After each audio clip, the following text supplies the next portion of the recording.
త్రికోటేశ్వర సన్నిధి ఆ దక్షిణామూర్తి పెన్నిది. అవునండోయ్, ఈ రోజు మన కోటప్ప కొండ విజిట్ చేయడానికి వచ్చాము.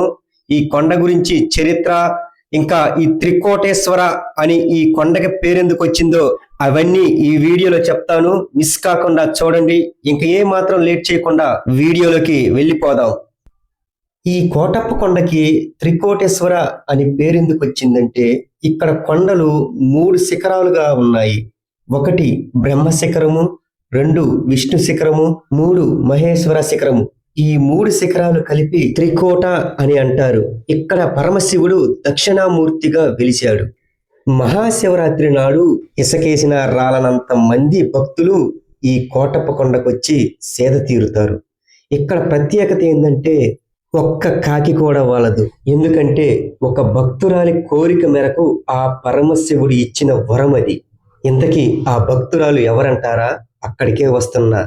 ఆనందవల్లి అనే ఒక గొల్లభామ ఆ పరమశివుడి మీద విపరీతమైన భక్తితో ప్రతిరోజు కింద నుంచి రాళ్ళ మార్గంలో పైకి నడిచి వచ్చి ఆ స్వామి వారికి ప్రతిరోజు నైవేద్యం పెడుతూ ఉండేది. రోజులాగే కింద నుంచి రాళ్ళ మార్గంలో నడిచి వస్తుండగా మధ్యలో పువ్వులు కనిపించాయి.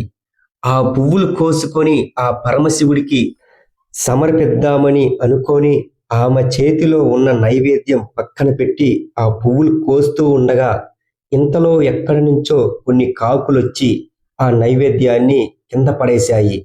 అది చూసిన గొల్లబామ, అయ్యో, స్వామివారికి నైవేద్యం తీసుకొస్తే ఈ పాడు కాకులు ఎక్కడి నుంచో వచ్చి నైవేద్యాన్ని కింద పడేశాయి అని అక్కడే కూర్చొని బాధపడుతుండగా ఆ పరమశివుడు ప్రత్యక్షమయ్యి, తల్లి, బాధపడకు, నీకు నేను ఒక వరం ఇస్తున్నా. ఇప్పటి నుంచి ఈ కొండ మీద ఎక్కడైనా సరే ఒక్క కాకి కూడా వాలదు అని ఆ కాకులని శపించాడు ఆ పరమశివుడు.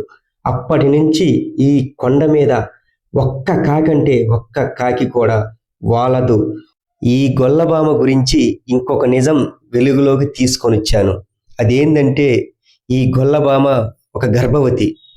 అయితే రోజు ఆ స్వామి వారికి నైవేద్యం పెట్టడానికి కింద నుంచి నడవలేక ఒకరోజు శివుడిని ప్రాధేయపడింది. అదేంటంటే, స్వామి, ప్రతిరోజు ఈ గర్భముతో పైకి ఎక్కలేకపోతున్నాను, నువ్వే కిందకు వచ్చి నైవేద్యం తీసుకువెళ్ళొచ్చు కదా అని ప్రాధేయపడింది. ఇంతలో ఆ పరమశివుడు ప్రత్యక్షమయ్యి, అలాగే తల్లి, నీ కోసం పైనుంచి కిందకి వస్తాను, కానీ ఒకటి గుర్తుపెట్టుకో, నేను నీ వెనక వస్తుండగా ఎట్టి పరిస్థితుల్లోనూ వెనక తిరిగి చూడరాదు అని ఆ పరమశివుడు అన్నాడు. దానితో ఆ ఆనందవల్లి, సరే స్వామి, రండి, నేను చూడను అని అనింది. ఇక ముందు గొల్లబామ, వెనక పరమశివుడు. అదిగో కనిపిస్తుంది చూడండి.